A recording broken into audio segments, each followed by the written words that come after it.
Bonsoir à tous et bienvenue sur ITV 19h45, votre journal dans l'actualité de ce mercredi 7 octobre. Ali Ngouille chez le Khalif général des Mourides. Au lendemain du Grand Magal, le ministre de l'Intérieur informe que l'État a consacré un bureau d'études pour résoudre la problématique de l'eau à Touba. Des révélations dans la guéguerre qui oppose Ousmane Sonko et Mansour Faye. Cité comme témoin dans cette affaire, le magistrat Cheikh Issa Sall confirme qu'il y a effectivement eu audience avec Macky Sall, et ce, à l'initiative de Ousmane Sonko. Vous l'entendrez dans cette édition. Nous irons également à la SICAP Baobab. Les robinets sont à sec dans ce quartier et dans beaucoup d'autres d'ailleurs. La CNO avait annoncé il y a 2 jours des perturbations dans la distribution de l'eau sur Dakar. Et enfin, la découverte de ce mercredi, un quartier lébou vieux de 115 ans, Tiaolen, situé à Rufisque.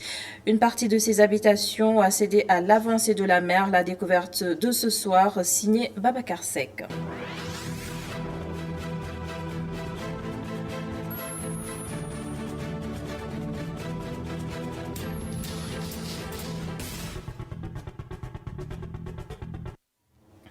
La cérémonie officielle du Magal de Touba a eu lieu en fin de matinée en présence du Khalif général des Mourides. Le ministre de l'Intérieur a dirigé la délégation du gouvernement.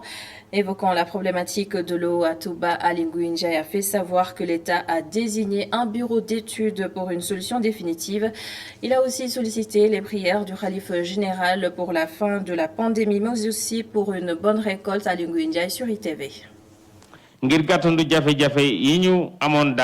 Lorsque le président de la République est venu vous rendre visite ici il y a quelques jours, il vous a dit avoir donné instruction à ses ministres pour qu'ils fassent tout ce qui est en leur capacité afin de régler les problèmes de la ville, problèmes liés au manque d'eau, à l'assainissement, aux routes et à l'électricité. Pour anticiper sur les problèmes comme ceux auxquels nous avions été confrontés l'année dernière, il a également donné instruction de construire des forages afin d'augmenter la quantité d'eau dans la ville. Sur 100 mètres cubes, nous y avons ajouté 12 mètres cubes et demi. Sur ce même programme d'urgence, il avait aussi demandé à ce que l'on construise 2 nouveaux châteaux d'eau de 500 mètres cubes et refaire celui d'Andamatou qui a une capacité de 1000 mètres cubes. Nous avons installé ici à Touba plus de 55 km de tuyaux grâce à ce programme d'urgence, lequel a coûté à l'État 2,5 milliards de francs CFA. Ce programme a été achevé avant le Magal, mais quelques problèmes à 48 heures de l'événement ont privé de l'eau à certains quartiers. C'est pourquoi nous avons mobilisé quelques camions citernes pour les assister. Comme nous vous l'avions promis l'année dernière, nous avons sélectionné un bureau d'études pour résoudre de manière définitive les problèmes liés à l'accès à l'eau ici à Touba, conformément au programme d'urgence.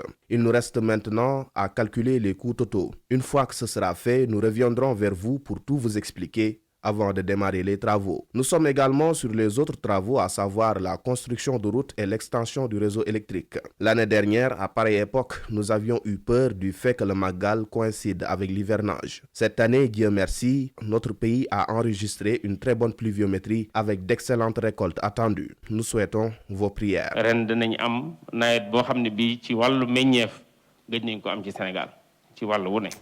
Le Magal également célébré au Burkina Faso. Les ressortissants sénégalais se sont regroupés autour d'une cérémonie religieuse. Retour sur cette célébration hier avec notre correspondant à Ouagadougou, Ndiagatiam. Ils sont certes loin et même très loin de la ville sainte de Touba. Mais leur attachement au fondateur du mouridisme est sans ambiguïté.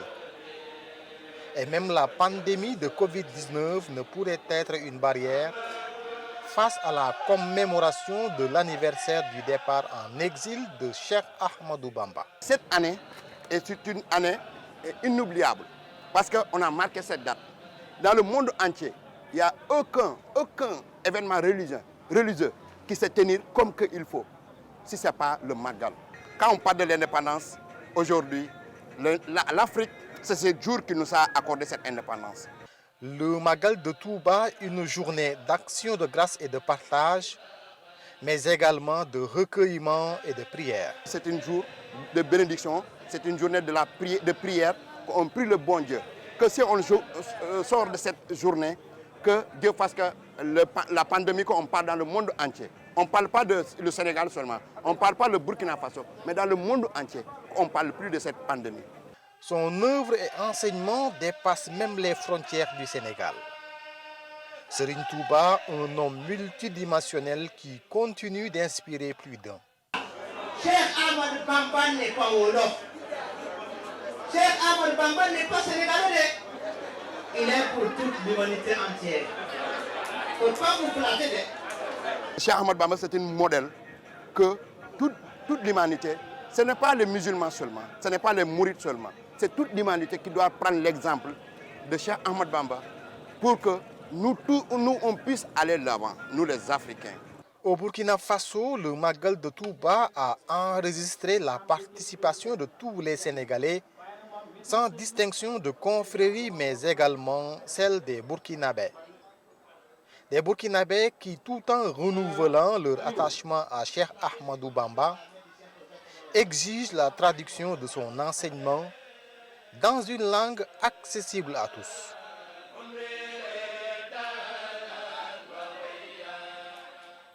L'affaire Ousmane Sonko, Mansour Faye, la parole cette fois à l'un des acteurs cités comme témoin clé dans ce contentieux politique, le magistrat Cheikh Issa Sall. Il soutient qu'il y a eu demande d'audience de la part de Ousmane Sonko. Les précisions d'Ousmane Gueye.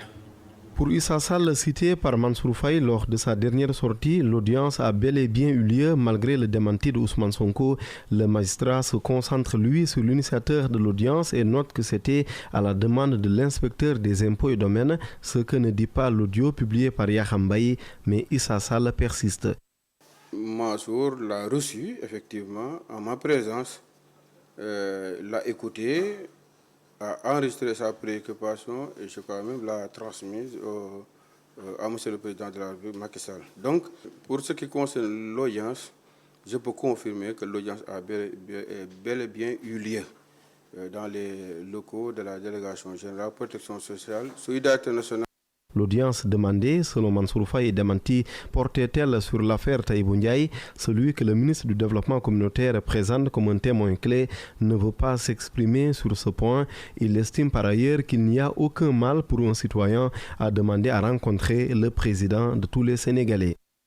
En quoi un citoyen qui a une préoccupation se met à refuser vraiment, à nier sa possibilité ou non d'être reçu par le président ou bien de vouloir être reçu par le président. Tout en sachant que le président de la République, ce n'est pas le président de l'APR, ce n'est pas le président de Benno Bokk Yakaar, c'est le président de tous les Sénégalais. Il reçoit des lutteurs, il reçoit des chanteurs, il reçoit des chefs d'entreprise. Donc un citoyen qui voudrait le voir doit pouvoir être honnête avec lui-même et dire qu'à un certain moment, en 2013, j'ai essayé de voir le président Macky Sall et il y avait Mansour Faye qui était là pour me le faciliter. Je crois que ça, il ne devait pas y avoir de polémique par rapport à ça. Sur l'enregistrement dont parle Mansour Faye, Issa Sall précise que ça ne concerne pas l'audience supposée avoir eu lieu. Autrement dit, cette audience démentie par le patron de PASTEF n'a pas fait l'objet d'un enregistrement. Merci Ousmane Gueye. Un autre contentieux judiciaire, cette fois opposant les magistrats au ministre de la Justice. Le président de la Cour suprême rappelle aux concernés les principes du système judiciaire sénégalais. Dans un communiqué, Ahmed Tidiane Coulibaly déclare qu'il faut éviter de faire de la magistrature un enjeu politique. Le récit de Youssouf Konté. C'est un président de la Cour suprême déçu qui se met derrière son clavier pour décrire justement sa déception. Cheikh Ahmed Tidiane Coulibaly déplore le fait que la justice soit attaquée de toutes parts depuis quelque temps, y compris par ceux qui l'animent.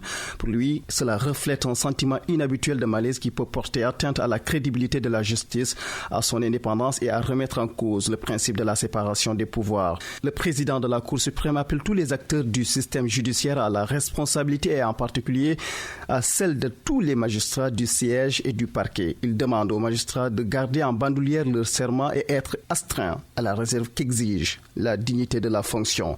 Ces dernières années, l'instrumentalisation supposée de la justice a fait couler beaucoup d'encre et de salive, mais le président de la Cour suprême rappelle que la Constitution de la République du Sénégal consacre le principe de la séparation des pouvoirs par un système de collaboration des pouvoirs, ce qui donne la possibilité à l'exécutif de prendre des mesures qui concernent le fonctionnement du pouvoir judiciaire, mais cela ne doit pas être un moyen pour celui-ci, le pouvoir exécutif donc, de porter atteinte aux principes constitutionnels régissant l'organisation et le bon fonctionnement de la justice. Cheikh Ahmed Tidiane Coulibaly, à cheval sur les principes qui régissent le système judiciaire, dit, je cite, « Autant je m'emploierai à protéger le pouvoir judiciaire contre toute atteinte pouvant remettre en cause son indépendance et la dignité de ses membres, autant j'exigerai de la part des magistrats un comportement exemplaire. Toutefois, l'attitude du garde des Sceaux ne le laisse pas indifférent.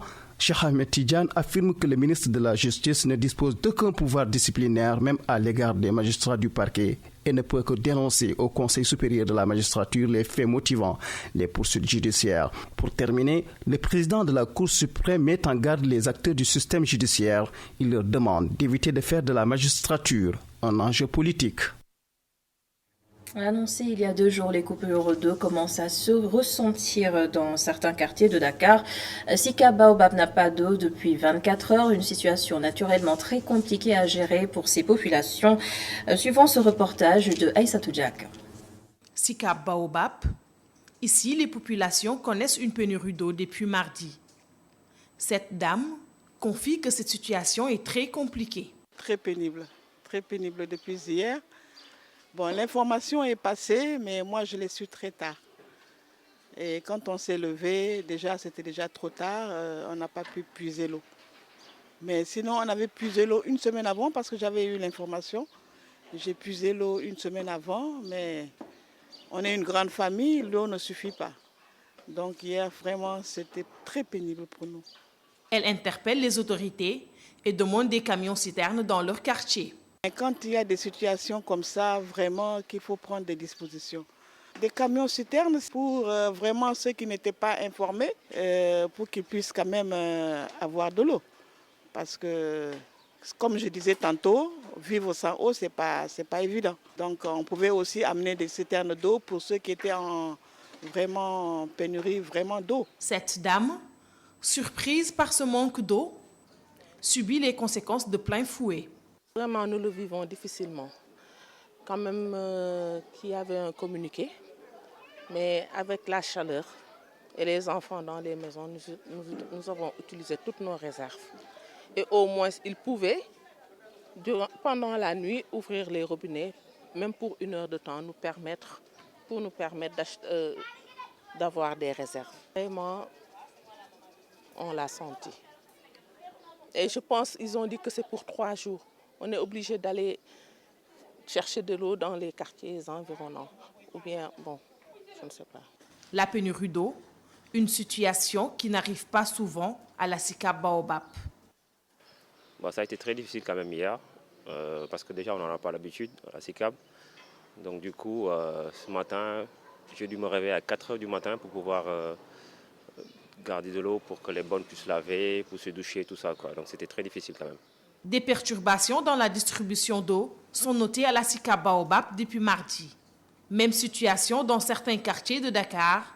Même si Sen'Eau l'explique par des travaux, les populations veulent une solution définitive vu la récurrence des pénuries à Dakar.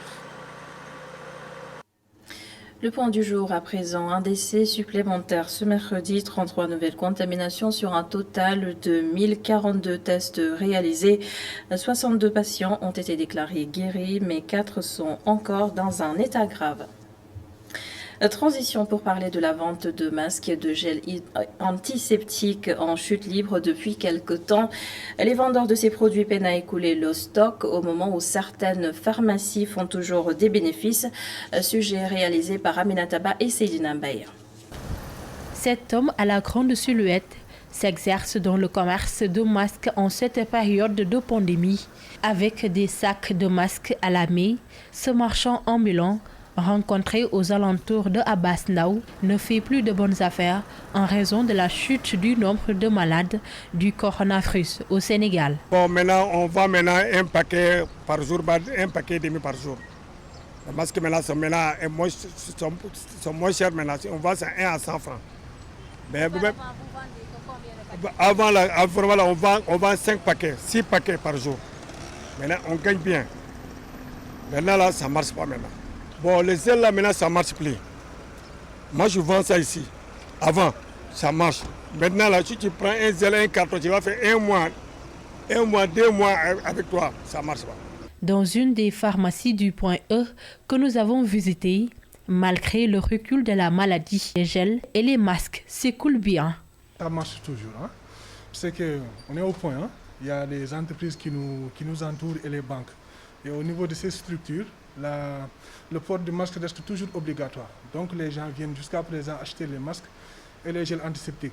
C'est vrai que par rapport à l'affluence qu'il y avait il y a 1 ou 2 mois, ça a diminué. Mais quand même, on a toujours des ventes concernant les masques et les gels antiseptiques. Au détail, on a un masque à 150. Le paquet, bon, ça fait 50 masques, ça coûte 7500. Croisé sur l'avenue Cheikh Anta Diop, le masque couvrant la bouche et le nez continue toujours à respecter les gestes barrières. Je crois que le coronavirus existe parce que c'est une recommandation scientifique. Et c'est pour cela que je m'applique et j'achète depuis le début. Tant qu'on ne lève pas l'interdiction, la recommandation, on ne recommande pas à nouveau d'arrêter. Je vais toujours acheter. Avec le gel et le masque, parce que tous les deux sont nécessaires. Le gel parce qu'on touche les objets. La vente des masques et les gels ne marche plus comme auparavant car la plupart des Sénégalais ne suivent plus les protocoles sanitaires malgré les consignes quotidiennes données par les autorités sanitaires.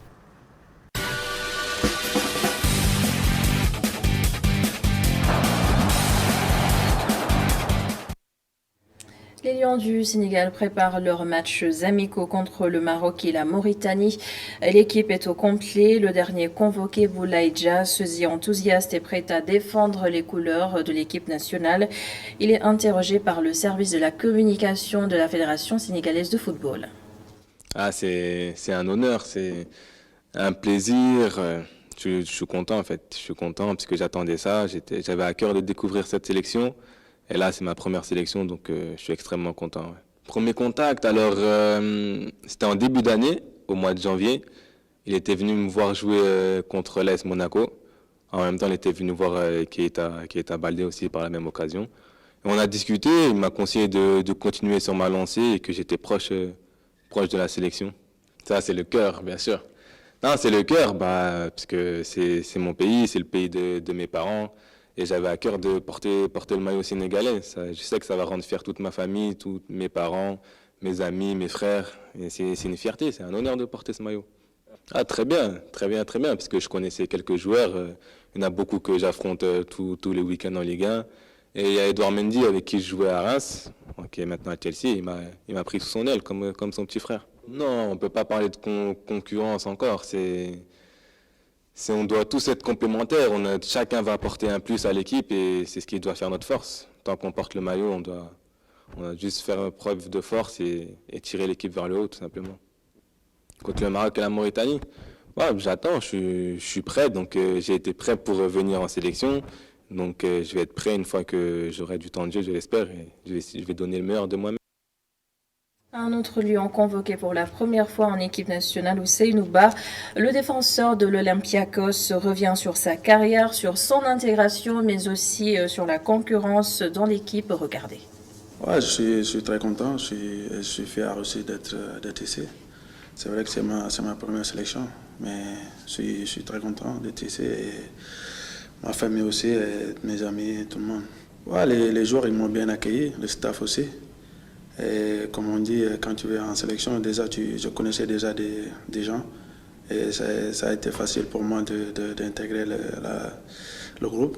Et ça s'est bien passé, ils m'ont bien accueilli. Ça, c'est la tradition. C'est tout ce que quand tu vas en équipe nationale, il faut danser. Mais comme on dit chez nous, donc moi j'habite au pays et j'ai fait toute mon enfance à Guédiawaye, donc je connaissais les pas déjà, donc c'était facile pour moi. Mais c'était bien, tout le monde était content, donc c'est bien. Ouais, c'est vrai, ça n'a pas été facile pour moi, mais comme on dit chez nous, moi j'ai aimé le football et j'ai choisi ça comme métier, donc j'étais tout petit, donc j'avais des gens derrière moi qui me poussaient, qui m'aidaient, donc après c'est vrai que c'était dur, mais j'ai fait toute la petite catégorie à Saint-Louis, après je suis parti à Thiès. À Thiès, j'ai fini ma formation avec le CNEPS Excellence. C'est là où j'ai quitté pour aller en France faire les tests. Après, j'ai fait Auxerre, j'ai fait Dijon, Strasbourg, j'ai fait pas mal de clubs en France. Mais tout le temps, les clubs, ils ne voulaient pas, je sais pas, mais j'étais là et je poussais. Mais à un moment donné, la mienne AC, ils m'ont donné la chance de signer mon premier contrat professionnel. Après, ils ne m'ont pas délivré le permis de travail. Du coup, j'ai dû rester 1 an là-bas sans jouer. Après, j'ai résilié mon contrat. Comme j'avais déjà fait des essais avec le coach Albert Cartier et Omar Daf. Donc le coach, quand il a été viré, il est parti rejoindre le Gazelle Ajaccio. C'est là où il m'a pris. Il m'a appelé, donc j'ai résilié mon contrat pour signer mon premier contrat professionnel officiel avec le Gazelle Ajaccio. Ouais, Pabou, c'est un frère. Il m'a accueilli là-bas. C'est lui, il a facilité mon transfert là-bas parce qu'avec le travail qu'il a fait là-bas, donc moi je suis arrivé, je me suis senti chez moi parce qu'il y avait lui. Donc c'est un frère et le courant il passe parce qu'on se connaissait déjà avant. Donc ça se passe bien entre nous. Non, je ne pense pas. On est ici pour un objectif, c'est de gagner les 2 matchs. Après la concurrence, je ne peux pas dire qu'il y aura de la concurrence parce que la défense, il y a une défense déjà qui est en place et c'est des joueurs d'expérience. Et nous, on vient d'arriver, donc je ne pense pas qu'il y a une concurrence. On a un objectif, c'est de gagner ces 2 matchs pour préparer les éliminatoires. À noter que la rencontre entre le Sénégal et le Maroc est prévue ce vendredi à Rabat, un match à suivre en direct sur iRadio 90.3 à la suite du journal.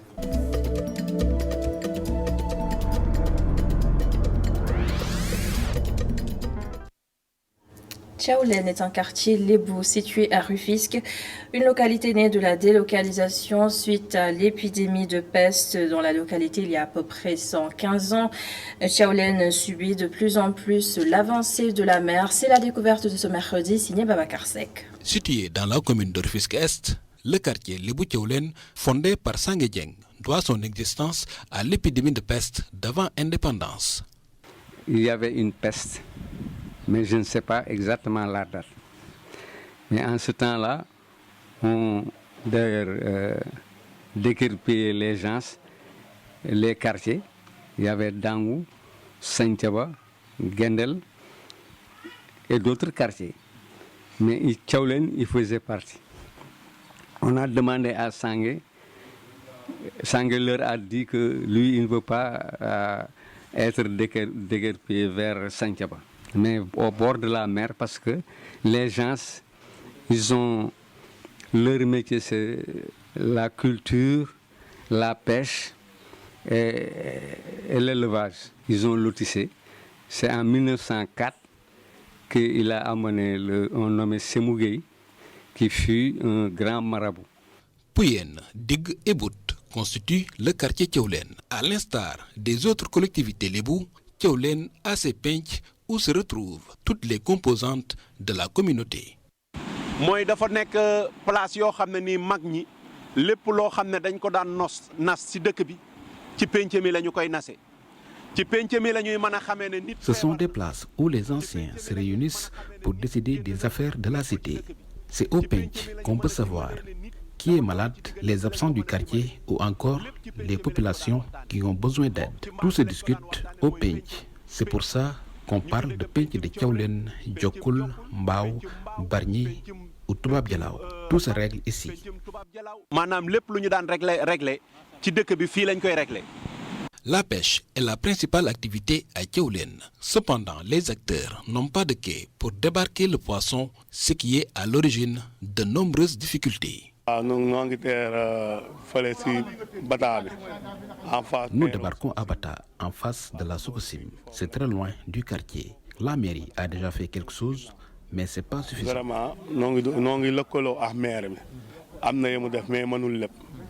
La cohabitation des habitants de Thiawlène avec la mer n'a pas toujours été paisible.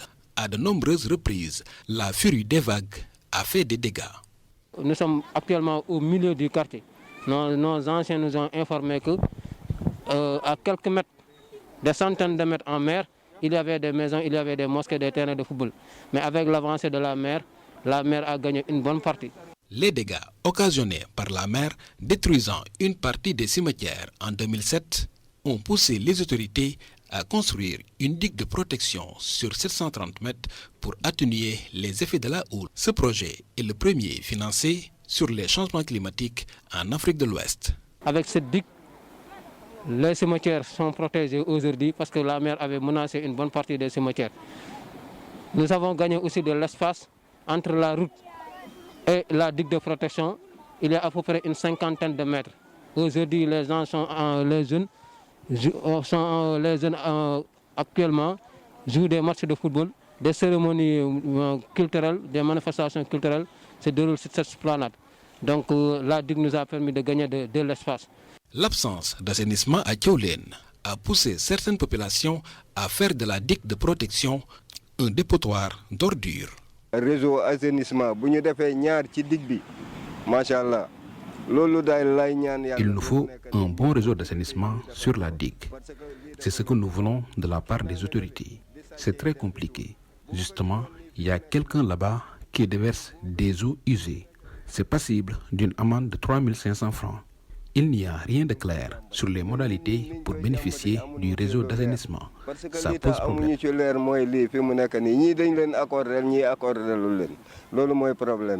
Thiawlène est l'un des hauts lieux de la tradition lébou. Le gardien du temple du génie protecteur de Rufisque, Mam Koumba Lamb, y réside. Bu ko defee nag man li may représenté ci réew mi mooy man mi gardien laa dañ maa dénk Koumba Lamb moomu jox reenam. Ce que je représente ici, c'est le gardien du temple. C'est Mam Koumba Lamb qui m'a confié la communauté. Nous, les Lébou, respectons nos traditions. À Dakar, il y a le Daour, à Yoff, Ndiaré, sur toute la côte jusqu'à Ngor, Gorée, Saint-Louis, où il y a Koumba Kassel, Koumba Lamb sillonne toute cette étendue. Notre mission est d'être le protecteur de la communauté. Koumba Kassel moom foofu yëpp moo fa dem moo fa sillonné Koumba Lamb bu ko defee nag ñoom seen rôle nag yàlla moo sàkk ni sàkk jinne pour ñu jaamu ko bu ko defee nag ñun suñu mission mooy ñu taxawu njaboot gi. Thiawlène est aussi un quartier qui a vu naître de nombreux cadres comme Ibrahima Sarr qui fut directeur général de la Poste ou l'architecte Ousseynou Faye entre autres. Avec l'avancée de la mer, une grande partie des populations est allée s'installer à Arafat où l'école primaire porte le nom de Thiawlène.